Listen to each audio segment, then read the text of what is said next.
Big video coming up. We are going to be discussing all of the many ways that you can use to define the next major Bitcoin high.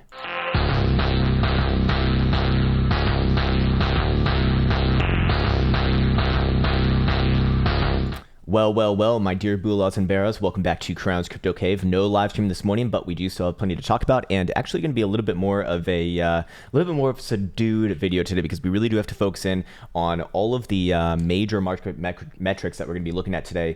Of course, going to be going over short-term, medium-term time frame analysis as well, following up on Bitcoin's bouncy bounce yesterday, but big focus on the long-term today as it is a nice little weekend. So with that said, I would like to wish you the best, and the happiest, and let's waste no more time jumping into it right now as we do head on over into the Krown Chain application, which by the way can be found at app.krownchain.net, and we do see plenty of things, of which mostly are similar to what we've seen over this past week. Fear and greed index finally coming down from the extremely greedy zone from a 92 to 56 now. We do see Bitcoin dominance even coming down about 0.5%, but more or less holding the range here. Do want to take a look at the Bitcoin dominance chart today, just kind of keep tabs with it, but I am still looking at a major reversal there, and on top of that we do see that the open interest still very much within the guise of looking at this as a long run market. What do I mean by that? Well, essentially we do see that open interest come down from about 9 billion, just over 9 billion, to where we are right now, just over about 7.25 billion, it looks like, of which that would suggest that longs taking profits, causing this price action thus far.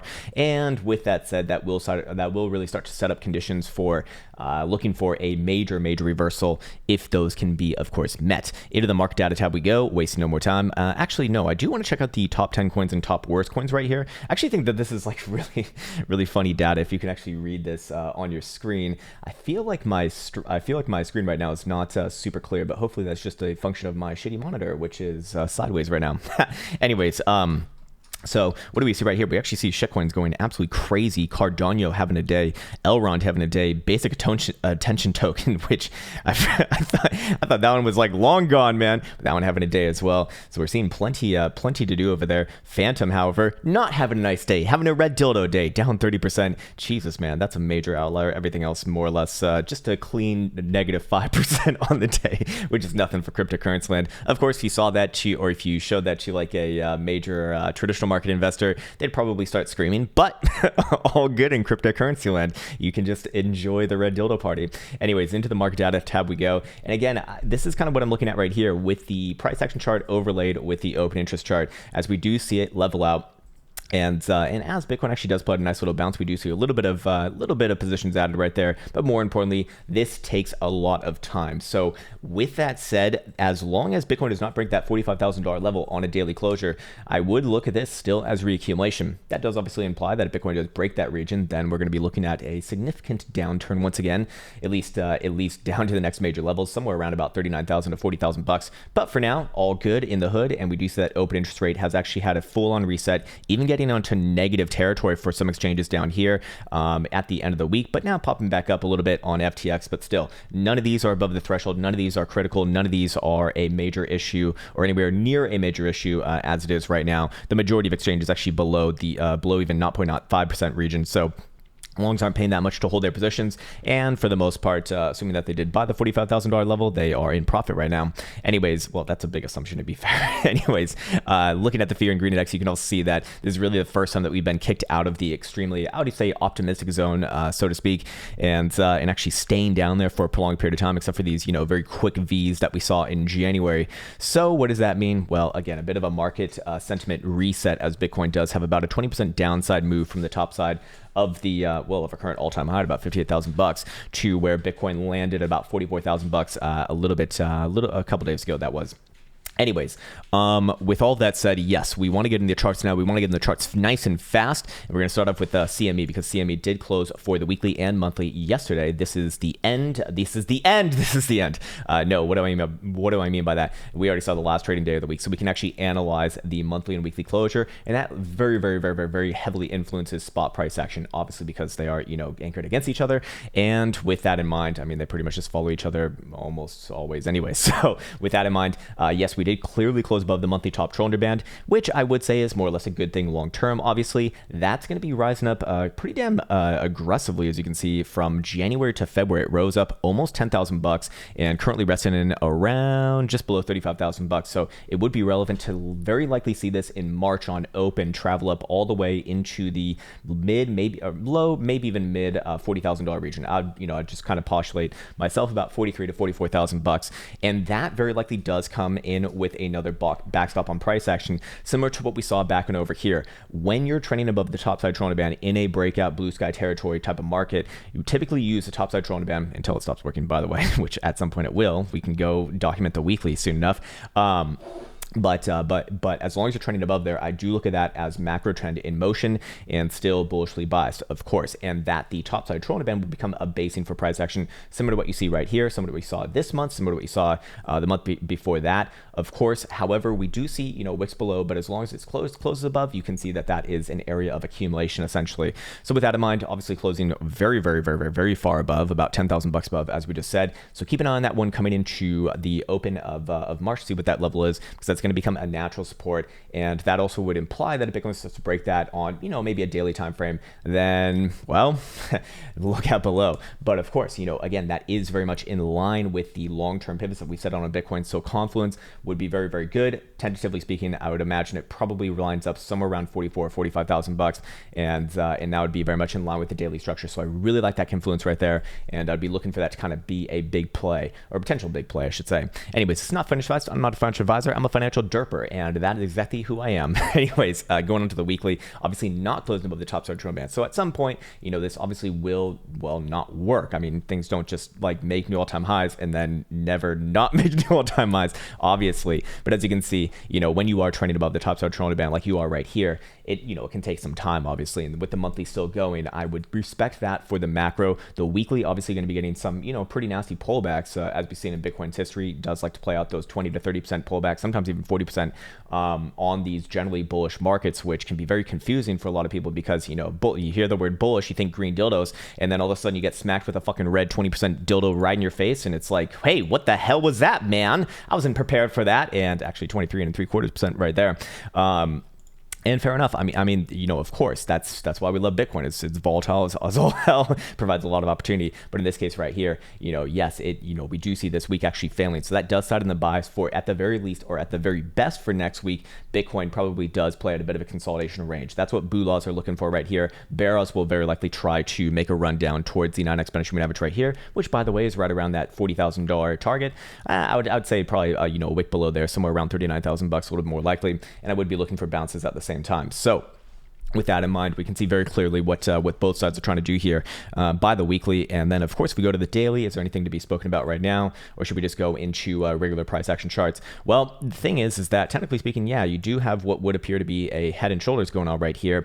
Now, I would actually argue that this is not going to be this is not going to be an efficacious one. Now, again, I always think that it's important to say I'm not a big pattern trader myself. And when I do trade patterns, for the most part, it's actually triangles that I find having a high hit rate in Bitcoin, especially due to one of my friends' analysis who works for a major quant firm in Chicago. Now, with that said, head and shoulders in Bitcoin, I do remember him specifically telling me and showing me the data that if you are in a trending market, in this case to the upside, and you're looking at a reversal formation like head and shoulders, it actually has a pretty damn low hit rate. We're talking about, less than 30%. I believe it was 26 or 27% is what he told me, or maybe it was 29. Anyways, very fucking low. Like 1 out of 3, or less than 1 out of 3 times is, for, at least in my opinion, not good enough. And I would also already argue that the volume signature on this is not proper to begin with as well. Anyways, the thing is that regardless of my thoughts on this one, we do have a very well-defined, you would call it a neckline if you are looking at this as a head and shoulders, but this area right here, right around about $45,000 is kind of your basing of price action, also in line with the 20 simple. And as we would probably see the monthly trolling demand top side coming around that level as well next month. So with all of that said, if Bitcoin does break that region, it does tell us something is happening on the other side. And I would be looking for a move, like I said, down to about $39,000 to $40,000. And that is, from that price point, about a little bit less than a 15% move, doing some bad mental arithmetics in the way too early morning hours. So I do like the confluence there, and let's see what our momentum oscillator is saying right now. Yeah, we've had a complete reset on the ADX DMI. Raspy lesbian voice coming out to play right now. Enjoy. But this is, this is neither bullish nor bearish. This is quite neutral right here. What we expect to see if this is going to break down is we expect to see a breakage of structure at about 45,000 bucks, plus the DMI minus getting dominant. As you can see right here, it's pretty damn low below the threshold. Of course, it can make its way up, but it's gonna naturally take some time. So it wouldn't be happening, today or tomorrow, but perhaps a little bit like next week, and I imagine that accompanies an actual breakdown in price action, and that could lead to even even lower. Anyways, but at the very least 39 to 40,000 bucks where I'd be kind of looking towards. I know a lot of people are saying 41,000 bucks for the gap fill, but when everyone's kind of looking at the same area, usually you're gonna get overshot in this case, and I wouldn't put it past this market to put on absolute fucking maximum pain, especially for the newcomers who don't like the old red dildo party. We fucking love the red dildo party because we're traders here, and typically speaking, bear markets do bring about, or at least downtrends do bring about, faster opportunity, although at the expense of gray hairs on your head. And you can see mine as fucking proof of that, which I've just learned to fucking embrace, I guess. Jesus Christ, man. Both losing my hair and it's turning gray. It's like, what the hell is going on in my life? Maybe I should just quit. Anyways, yes, looking at spot price action, very similar activity here as well, except the DMI minus is a lot more closer to the threshold. So I actually would be looking for this one to kind of be a little bit of a leading indicator, but CME to further confirm that for a greater move if that does indeed happen. MACD, again, I'd still look at this as a bullish reset on the first pass, mostly because we do see, is it making new lows? I think it is making new lows. Let's see the minutia right here, 3709 versus, wait, hold on, no, that's the wrong number. Sorry, negative 1124 versus negative 1126. Actually, no, it's not quite there just yet, but wait, negative 1126 in the third. What is this? Holy shit, they're the same? Are you fucking kidding me? They're actually the same. Oh my God. What are the odds of that? That is fucking crazy. Okay, so I was going to say that we might have hidden bullish divergence here between the MACD histograms on the $30,000 consolidation level versus the area that we're looking at right now, but they're actually quite literally the same. Technically speaking, that would be divergence still, but you want to see a little bit more of an exaggerated result. Could that happen over the weekend? Yeah, it could happen over the weekend. So keep an eye on this one, but technically speaking, it actually would work out as divergence if Bitcoin does confirm a local low right here. How would it confirm a local low on the daily? Well, in this case, a little bit more difficult, just because you don't really have too much to be going off of except for that $45,000 pivot in this region for a daily specifically. But back above about 50,000 bucks, or wherever the 20 simple is currently speaking, yeah, just 49,500 we'll call it. It's technically 49,669. But yes, that would do it, and very likely get to move back up towards about 54,000 bucks. That is also going to be obviously accompanied by the divergence plays that we've been looking at on the 12-hour and daily as well for my regular charts over here. But I think now would be a good time to go over the short-term time frame charts, as we do want to follow up on yesterday's short-term time frame analysis. So first and foremost, we did identify regular bullish divergence coming off the lows for Bitcoin at that $45,000 level. I traded this one absolutely terribly. I bought 45,000 bucks, sold 46.5, and I'd originally planned to get out at 49 and 50,000 bucks, but then I was looking at Nasdaq and was like, maybe I'll just get rid of this one and try to reload lower. Nope, got a little bit too cute with it. As you can see, I did not get hit on the next try, and well, fair enough. I mean, you can't get too mad about taking profits, I suppose, but at the end of the day, I do want to be open and honest about my shortcomings as a trader, because I make fucking blunders all the time, and in hindsight, obviously that was a blunder here. Should have held on to it, as it was pretty damn clear that this was going to try to bounce off this region, whether you're bullish or bearish. Now, with that said, has our target been met for that divergence call? No, actually, I'd still be looking at about has it been hit? Because 48,500 was the target on that. No, technically not. We did get up to about 48,000 bucks. Pretty damn good right there for about a $3,000 move from 45 to 48, but I still do think that there's a little bit more. We do see that momentum oscillators are turning up at the same time here too, and also playing off this long-term trend line. All right, well, I guess not necessarily playing off this long-term trend line, didn't get all the way down there, but I believe it is still present on the 12-hour and daily, which we'll get to soon enough. Anyways, this is also being accompanied by increasing historical volatility percentiles, so we are trending, well, maybe not trending, but we do see that volatility is expanding while this momentum does turn up on both sides. So I do like that. The confluence there pretty damn good. And I expect to see the same thing on the other lower term timeframes, of which we pretty much do. Actually, same sort of divergence calls right here. And we do see 3-hour Stokes popping back up as well. Keep in mind, we do have a competing trend line on the other side, but it's pretty fucking far away. So who cares right now? Let's just pretend that it doesn't exist there. But, you know, similar to this one on the downside that we identified yesterday, you know, I would look for these areas to play off. It's just it's very far away from it right now, so it's not too relevant for like today's analysis, I suppose. But yes, we do see more or less everything kind of agreeing with each other on the 3 and 4 hour. Now going to the buy hourly, same shit right here too. Even same sort of visualized trend lines, at least on the top. Buy hourly RSI, a little bit of short-term upside implied here as it does get back above the bearish control zone. So I do look at all lower-term timeframes as in unison right now, very likely to rally. Even the hourly Joule gave a buy signal. When was this? Oh, this was at 3 a.m. my time. So this was around like the daily close, I think. And that got the move from basically from here at about 46.5 all the way to where we're at right now. And I do think that this one has a little bit more to play off. Again, looking at hourly soaks, nice and good for right now, and everything else kind of in agreement. So all lower term timeframes are in concert. We don't get to see that all that often. Well, this past week at least. This past week they were all kind of bifurcated the whole goddamn time, but now we do. And I would be looking for, yes, a little bit of upside action here. 48,500 I think is very, very likely. However, if Bitcoin does take out that level, I would extend those targets in the level that I'm talking about right here, just cut right to the middle. Well, not necessarily the middle, but right in here. And then I'd be looking for a move back around 50,500, anywhere between there and 51,000 bucks. The interesting thing about 51,000 bucks is that is where buy sees change once again. Also the 2-spot extension, by the way, or around there. And I'd be looking for an extension all the way up to about 54 to 55,000 bucks up here in line with the 272. With that in mind, this is all still only relevant for the medium-term timeframes between this area and this area right here. Anything that happens between that region doesn't really matter all that much for the greater, for the greater trend, obviously. And it makes me neither bullish nor bearish, although technically speaking, because the prior trend was a bullish trend, I would err on the side of that, as I typically do. So with all of that in mind, as I cleverly kind of glide around my words here, because I need to be very clear in differentiating all the different timeframes.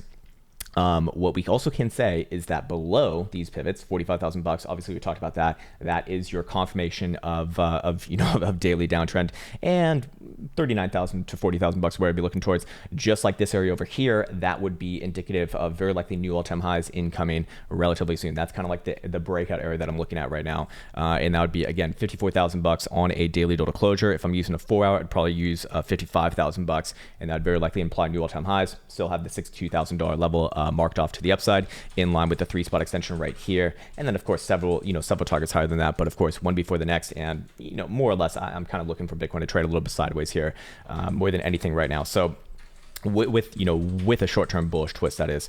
Anyways, okay, cool. So yes, short-term relevancy, 48,500, and then of course we got 51 right here. So we got that pretty much the same shit as the last few days, really. So was working on both the downside and the upside. Might as well keep on keeping with it. We'll go with the 12-hour now and see what the 12-hour is saying. And the 12-hour did actually have regular bullish divergence here. Hold on. Let's see. Do we make a lower low here on closures? Closing price 46,386 versus 46,320. Yes, we do have technically lower lows right here, accompanied by what would be higher lows on RSI. Now you're probably saying, but why is Caretaker not suggesting that this is bullish divergence yet? Technically speaking, with my settings, this is not going to be showing as a confirmed local low as it is. If it does close basically anywhere here or higher, or especially takes out last 12-hour high, which is 48,428.5. So basically, if it fulfills the lower term time frame divergence play, then that would be counted as a local low in my book, and I'd be looking for this one to pop back up a little bit more towards about the $50,000 level. Again, that is the area that's kind of fraught with peril right here. 50,500 is relevant for the 12 hours. So while we did say on the 4 hour, the top side pivot for the short term time frame range would be about 51,000 bucks. If we're using a 12 hour, we can actually use a little bit of a lower price structure, and that would be 50,400 it looks like, or sorry, let's just say 50,500. It's easier to say and it's easier to remember. And of course, different time frames are going to have different sort of resolution points, naturally speaking, as the 12 hours like 3x a 4-hour time frame. Duh. Anyways, with that said, if that bullish divergence does occur, I would be looking for a run towards that 50,500 to $51,000 level. That can have further implications if Bitcoin starts to get critical closures above this region on those relevant time frames, and next targeted region would be back around here at about 54 to 55,000 bucks. That's where the long term once again comes into play. Okay, what about the daily, however? Oh, actually, sorry. Oh, we forgot to talk about this on the 12-hour. Okay, it's a 12-hour still. It's hitting our long-term trend line. I think it might just be. Which one is it though? Which one is it? No, it's this one right here. This one's relevant for the daily, and we'll get to that one next. But as you can see, the 12-hour Stochastic trend line going all the way back from early September. Early September was when Bitcoin was way the fuck back on over here at about the $10,000 level. All right, let me put that on log scale so it looks normal. It doesn't look like a complete fucking shitcoin.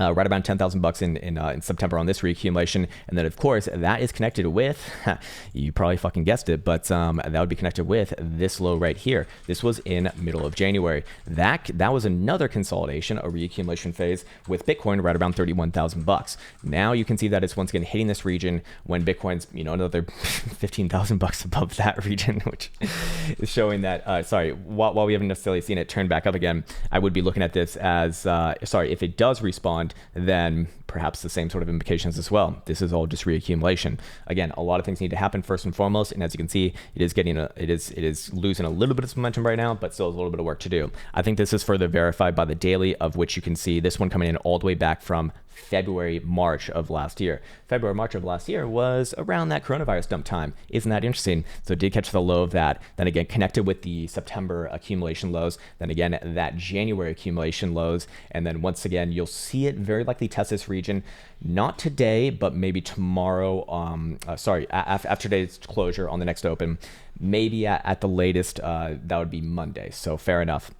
Anyways, with that, it's naturally going to have a collision course with it. So I'd first look for the 12-hour to start to turn if that is going to play off, and then the daily to follow suit soon after that. We also do have, or I guess this was relevant for the 12-hour as well, but we did have, or did we have some right here? Yeah, we did have the 12-hour Rsi Trendline so far getting played off of, and potentially even putting some divergence around this level as well. So I do like that longer term. So all of that still does kind of keep the medium-term Bula-ish hopes alive. But again, if $45,000 breaks, you're going to see me turn around. I say this all the fucking time, and people get mad. But at the end of the day, man, we're the trader gang here. We're not the Bula or Bera gang. Whichever way that this is going is, or whenever biases changes, trading styles have to change as well, at least in my experience. Now, if you are looking at this as a head and shoulders, yes, it does have a measure move. Although again, I would kind of argue that this is not like the most obvious one of all time. And just doing a bad drawing right here, that would be very interesting because it actually would have a measure move right around the 200 exponential average, which would be 35,000 bucks. I think it's worth pointing out, although I would be looking for a bigger bounce off of 39 to 40,000 bucks first. If it is going to have that continuation over time, probably takes its time. Anyways, 2-day and 3-day, 2-day bouncing off the 21, 3-day bouncing off the 10 so far. And weekly still has all major moving averages chasing like crazy. Okay, so I think we've gone through all of that on the lower term timeframes. Fun stuff there, and of course a lot of opportunity right now. But what's the fun stuff of today as we get 22 minutes deep into this video? Or do we want to talk about traditional markets first? Nah, fuck them. Yeah, let's go to the fun stuff of today. So I wanted to do a video, and I want to make sure that my damn it, I forgot my phone. Whatever. Fuck my phone. Fuck that phone, man. No, it's actually a really good phone. I just got the new Samsung S21, and it's actually kind of nice, and it looks good. I fucking hated the 20 Ultra, though. I'll tell you that. It was not good. And I also didn't treat it all that well. Broke it like 5 times and overheated in the sauna maybe another like 20 times, and it wasn't so good for the phone, apparently. Anyways, okay, so what I want to talk about now is long-term ways to document the potential next high of Bitcoin. First and foremost, we'll talk about the Pi cycle indicator, which obviously we talked about here before, and now a few other people talking about as well. That's cool though. That's obviously cool. I want to give a shout out to No Ringo. who created the version that I'm using, and then Caretaker came in and he put a reverse function on it. Pretty fucking cool stuff to see the community working together. Or I don't think no Rigo is part of the community, but apparently he's aware, and that's really, really awesome to see people working together. So so credit to that, because we all get to benefit from it. And of course, we have seen this very, very interesting interpretation of it over time, where the pi cycle indicator not only has gotten most of the market cycle highs, except it's basically gotten all the market cycle highs that have been relevant since it could be accurately populated since we'd call this like early 2013. Getting the high right here before, what was a phenomenally nasty pullback. We're talking about a pullback of maybe a crash is more appropriate of a term. 80% right there, almost. The next one right in over here, calling the high, and then going all the way down about 88% over the next year and a half. And then, of course, we have the next market cycle in 2017, 2018, and same thing right here, where Bitcoin plays out about an 86% pullback crash. After the signal was given. Now, these signals typically happen within about a week of the actual high being put in, sometimes a little bit more accurately, sometimes a little bit less, but you can just kind of decide for yourself. And I do think that this warrants its own sort of segment here, as we do see this one, giving a signal, technically crossing and getting the bearish cross, letting you know that the high is going to be put in relatively soon, but still does actually travel up quite a fair bit. It's a warning signal though. 1, 2, 3, 4 days until actually 5 days on the actual high, and it actually goes up 100% after the signal was given. That's very interesting. By the way, the long signals on this, not good. They're not to be used like that, is what I'm trying to say. Next one over here actually gets the ultimate high pretty much perfectly to the day, and this one, that one's literally on the day, so actually we don't have anything to talk about there. Then we go to 2017, 2018, and come on, there we go. And here we go. Here's a $20,000 high. And this one also gets it 1 day before, or maybe 2 days before. Yeah, about 2 days before here. Yeah, 1, 2 right there on the high. And then boom, massive drop off for the next year and a half. So with that in mind, it does have a pretty damn good history, at least for the history that we have on Bitcoin thus far. Now, I've also kind of been playing around with this for a while now, and I've shown you this before, but I think it'd be wise to go over it again. We do see that this accelerates incredibly violently once it reaches a certain threshold. So what is that threshold? Well, that threshold is when the reverse function is about a little bit less than 80% away from the current price action. So you can see this right here. It starts to creep down like incredibly aggressively down towards the price action, and that's when the rally is really, that's kind of like your leading indicator as to when the rally is over. I mean, it's a derivative, obviously. We're just taking like the rate of change here. So this one's about 75% when doom essentially is being spelled. Again, it goes about 100% above, or yeah, it goes for another 100% rally to the upside there before the actual high is put in.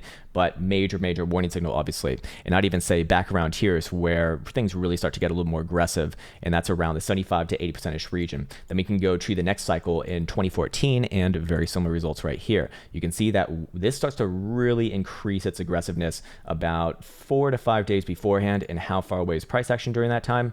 A little bit more than 75%, less than 80, more than 75. So pretty damn good right there, and that one actually does pretty much nail the high on that one. And then of course we got 2017, 2018 right here, and well, if you guess the same thing, then you are fucking right. And what do we see right here? We do see this one. Actually, I'm taking it a little bit too low. Where does it start to really drop off? Right here. And again, this one actually, yeah, this one really accelerates in about 73.5%. So we do see a pretty obvious range going on right now. And for reference, where Bitcoin price action currently is to the reverse function, how far away are we? Well, we are about 93.75% away. So is it that relevant for putting in a high right now? I'd argue no. Of course, you're free to put your own interpretation on that as well. And we'll kind of go over a lot of other things that may support that as well. So again, I want to be very deliberately clear with this as well. God, that fucking typing in the background is so goddamn annoying. Seriously, Jesus Christ. It's like I'm trying to think, and then it's like little etchings in your brain. Anyways, so yes, we have that right there. a pretty damn good way to kind of judge the next market cycle type. And as you can see right here, I'd say that that's still pretty damn, not really relevant. It doesn't really become relevant until it goes into like the 80% region. Okay, so after we get through this one, what do we want to go to next? Well, this next one we can also use to kind of judge a market cycle high, and that is the Bitcoin V-Wap ratio, of which I used to show this a lot in the past. And what I want to show right here is, or should I explain it first? I mean, it's a V-Wap ratio is what it is. Just a bunch of different V-Waps essentially.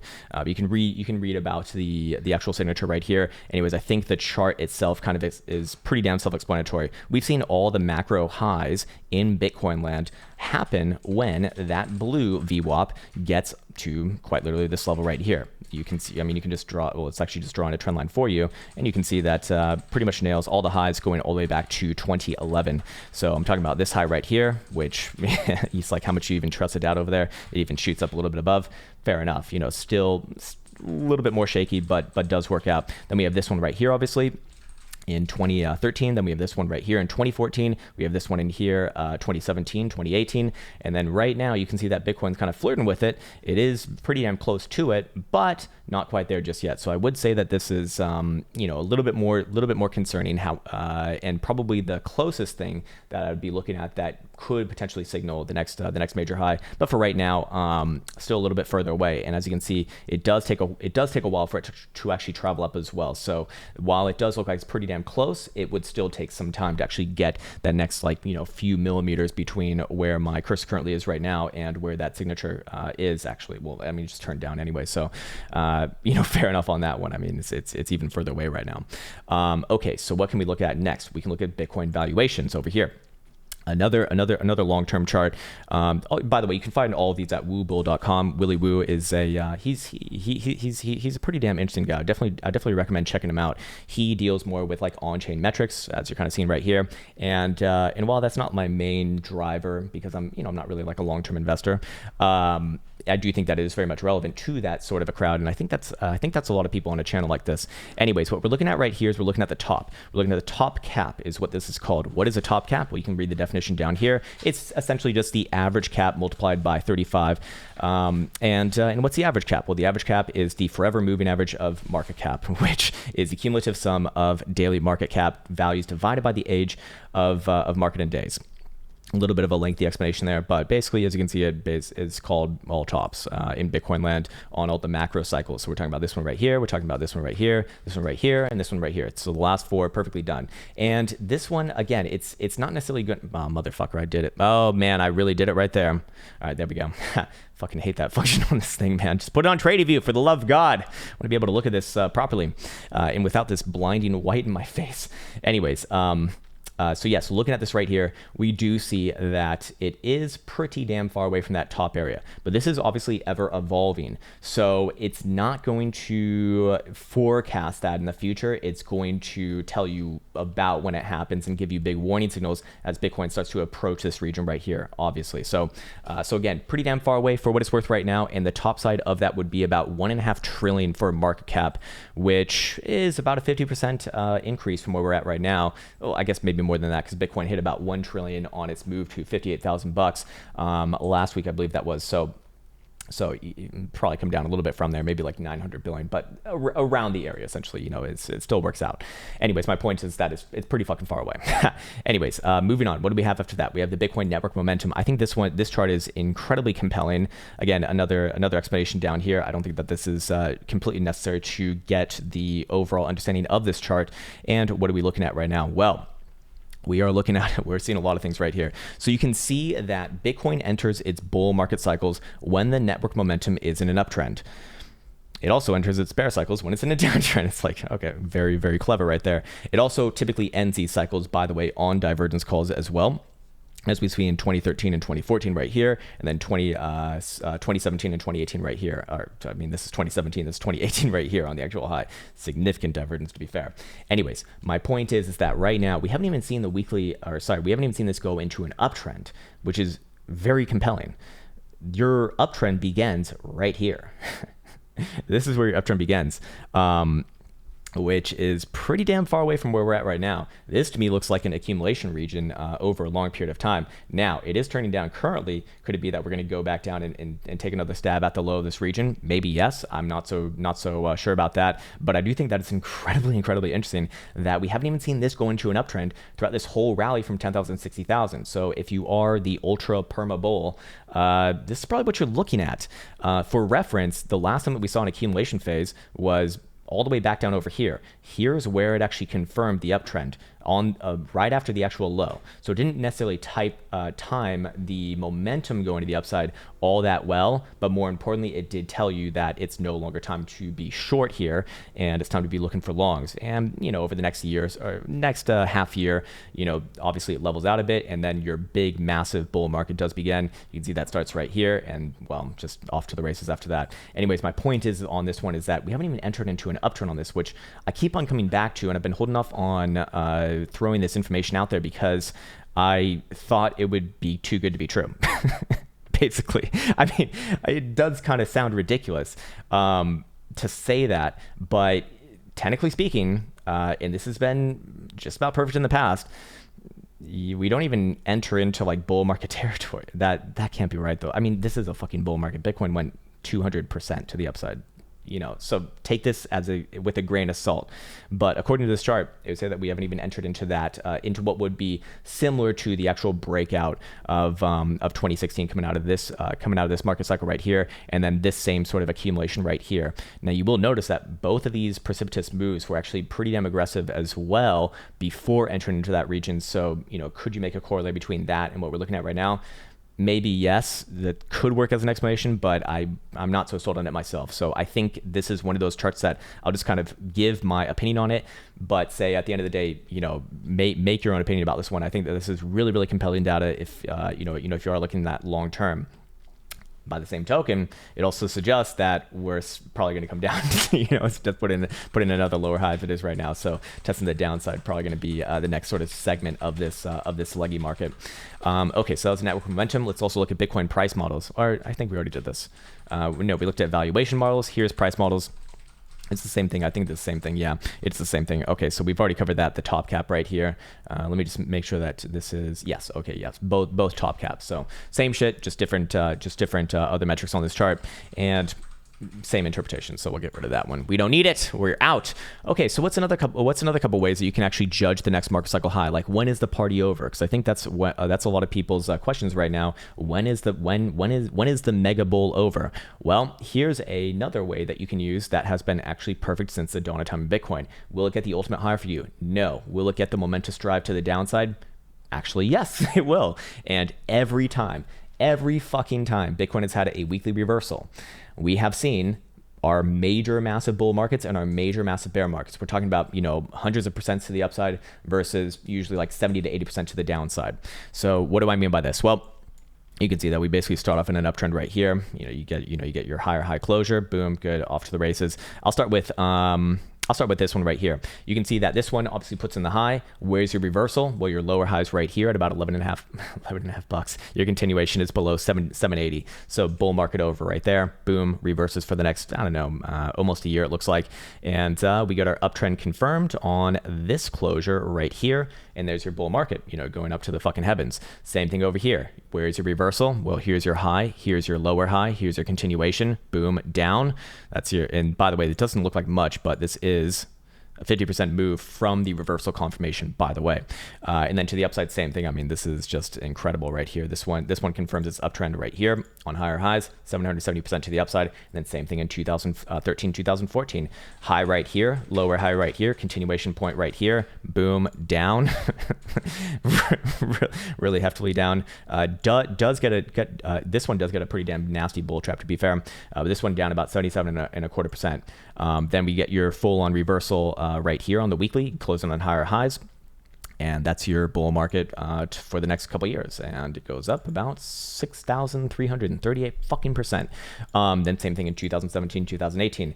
High, lower high, continuation point right here. And what happens after that? Well, if you actually short the lower high, then that's an 81.25% move to the downside. If you short the continuation point, still 76.75. I mean,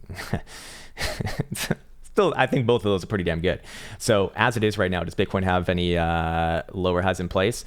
No. Does Bitcoin even have a high in place right now? Actually, also no. Problem is though, CME actually did confirm a bearish engulfing here. So there's that. Which would actually be implying some downwards pressure here too. So fair enough. We're talking about very, very, very, very long term. So the case that I'm kind of constructing right now is a case saying, hey, while Bitcoin could have some downside here, maybe even come all the way down to, well, where would your last higher low be? 31,000 bucks. It's another 15,000 bucks, no problem, sir. Then you actually do get your reversal below there. That's your continuation point, and I imagine a lower high somewhere in the mid $40,000 region, if that were going to happen. But my point is that it's so far away. It's not even worth talking about right now. What else can we use to do this? I mean, every high in Bitcoin land has been accompanied by daily bearish divergence. But to be fair, this one actually did have bearish divergence from this point to this point. But that's not a call in and of itself. What you typically see on the highs is like 3 drives of bearish divergence, which we can show back on over here. Actually, did we get three drives on this one? 1, 2, 3. Yep. And third on the high, boom, down. Nasty. What about before that in 2013, 2014? But the problem is that bearish divergence happens plenty of times on the uptrends as well. It just doesn't really spell doom. But my point is that if you don't have bearish divergence at least of like about 3 strikes, then it's very unlikely that you're even going to be getting that it's unlikely that it's even a high to begin with. Like it kind of strikes it out as being a criteria for a major high. All right, high right here, high right here, high right here. 1, 2, 3, boom, down. Nasty. What do we see right here? This one actually does not have it. Oh, so fair enough. Okay, that destroys that theory, but I do still think that it is worth mentioning. You do want to see typically around 3 drives for that to really start to play out. Okay, cool. Is there? I feel like there's definitely 1 or 2 more things that I want to talk about as well. Maybe it's to do with the weekly. Yeah, so another big one would be weekly historical volatility percentile. We've never seen a high in Bitcoin land put in on the macro scale unless if it's like actually full on red. And when I say full on red, I mean like above 90 percentile on a weekly. This one getting up, this high was 2018. That was a 94 read. Here's your high in 2013, 2014. That was a 95 read. Here's your high in 2013. That was a 99 read. And your high in 2012 was a 98.5 read as well. Again, you do see some instances where it does get pretty damn hot as well. But it's not the actual macro high. And of course, we did just kind of document that most of these highs coming in, 94 above. So where are we at right now on weekly HVP? We are at just below 80, the 80 percentile. So it's still kind of further away from there. It's not too relevant for what it's worth right now. Also, as far as the jewel goes, we can see that we've never had a macro high in Bitcoin without having that red in the background as that big warning signal. Of course, there have been several highs where red was in the background, but those weren't the macro highs. Again, just kind of, using another method to kind of just judge if this is even relevant or not. Now, to be fair, it is flashing red right here, but I think that this red over here is probably a lot more similar to this one over here, getting ready for perhaps, a greater pullback, but that pullback becomes a major opportunity at the same time. So the more that I look at the higher term timeframes, the more and more that I do think that Bitcoin could come down here, into the upper $30,000 level, I think would be rather likely. But at the end of the day, that likely turns into into a major opportunity. And also at the end of the day, I go off my ranges first and foremost anyways. So I'm not even, that's what I actually trade off of. This is more or less just fun stuff to talk about at boring fucking tea parties. Anyways, is there anything else that I wanted to talk about? What about where the blue is on this one? Not as relevant either, because we don't really see anything too obvious, but you can see that all these highs have been put in when it gets above about 85 on the jewel. The light blue is what I'm talking about. Again, some of them have not been actual major highs or macro highs. You see this one in 2019 right here. Obviously, this played out a very nasty downside move. I mean, we're talking about from top to bottom, 60.75% move right there, but that was not like a macro high, to be fair, and it did signal that right there. And of course, here's your one in 2017, same shit. This one actually even a little bit on a lower low, sorry, on a lower high, that is. And then what do we have before that? You know, this one right here, and then this one right here, kind of all playing within the same narrative. So again, that one actually would be a little bit more short-term terrifying, but long-term, I really want to see everything kind of lining up with each other to kind of judge the next macro high. So we have several ways here now, and I think that there's a few more that I have not gotten into because my phone is over yonder and I can't go get it right now. and perhaps, you know, I follow up on this video at a later time. Or maybe I just keep it secret for forever. Of course not. You know, I have no problem putting this information out there because I'm not even, this is not really my style of trading. Although I will, you know, hodl from time to time. This is not the bread and butter of my game is what I'm trying to say. But I do think that it's relevant for a lot of people, and hopefully it's of some help. So I think that's it for that. And if else is listening right now, this is where you'd cut the video, and we'll actually upload this as a standalone video, similar to the way that I did the other standalone video for more long-term analysis. Okay, cool. 43 minutes into this bitch. Wow, and we haven't even talked about fucking regular markets and shit coins. So let's go check out Bitcoin dominance, and we can just ignore all the shit coins for today. There we go. Okay, here's Bitcoin dominance, trending down a little bit on the short term once again, but I still look at this as very likely to give another upside try into March, probably into the mid to upper 60% region. Monthly did the monthly not close? Oh yeah, that's right. This one will actually close on the monthly close, so we actually can't be looking too much at that right now. Weekly I still like as a higher low compared to what we saw in September of this year, and I'd be looking for it to work off that pivot for a longer period of time. I know that people are probably going to say that it's trending down right here. Short term, yes, it is trending down. Probably does come back down about 61 and a quarter region, but I'd be looking for a bounce again off that region. I would not be bearish on this chart at fucking all, until we actually do see daily closures below about 61%. And then yes, altcoin's going to have another major party, and we'd probably see a move all the way down to like 57.5%. And alt's going to be the main beneficiaries of that. So keep that in mind, but I'm not necessarily looking for that to happen. I'll put it that way. Maybe we'll take a look at traditional markets really quick here too. On NASDAQ, 12.9, pretty abysmal closure. Monthly, not the picture of health and fitness right there. What about SPY? Not as bad. What about Dow Jones? Where's my Dow Jones? Where are you, little shit fuck? Hey, come back here. Seriously, where is it though? Why can't I never find this? I'm blind. Yeah, not as bad as well. A little bit more in line with SPY, but I do think that NASDAQ more or less leads the market. Here's the problem though. If I'm looking at the monthly RSI, I'm bullish on Dow Jones. And if I'm looking at the monthly RSI for, where's my SPY? SPY, where are you, sir? There we are. Bullish as well. Very bullish as well. If you look at it on NASDAQ, actually not all that bad. I was gonna say that it's not the same, but technically speaking, we do have potential bearish divergence on NAS in play coming into March, as this would be considered a lower high off of a shooting star dildo right here. How would you confirm this as a local high? However, we need to come back down, not take out February low, but January low, which is 12,500. We do see momentum oscillators turning down at the same time here too. And we do see, well, that's pretty much all that we see actually. So I do think that's potential coming into February. If that condition is met, I'd be looking for targets significantly further down. I'm talking about back down to about $11,500, maybe even lower than that over time. This is a bit of a reversal formation in right here. And this actually does work out as the head and shoulders, increasing volume on the breakage right there too. So it actually is looking a little more problematic, to be fair. But again, I am a little bit thrown. I'm a little bit stumped here because on SPY and Dow Jones, we do not see the same things. We want to see all these moving together. So which one do I favor when they are not agreeing with each other? Well, in a rotational market, I'd favor whichever one is actually, moving to the upside right now.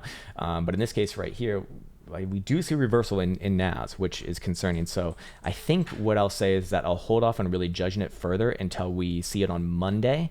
But there are significant concerns in the upcoming month. I'd put it that way, and it could really signal some more long-term downside.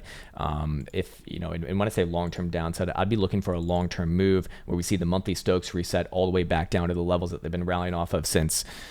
I mean, we're talking about September 09. I think this shows up a little bit better on SPY futures right here. Yeah, you can see this level from November of 2009, tested in December 2011, tested again in January 2016, tested again in April 2019, and tested again in July 2020. All of these major lows you can see right here. And that would obviously imply that we have a lot of downside to fill out right here in the meantime. So if that does come to fruition, Again, I'd pretty much be looking for all markets kind of follow through on that. And, where would some landing points be for SPY? Probably somewhere around low 3,300, about 3,300-ish region where I'd be looking towards.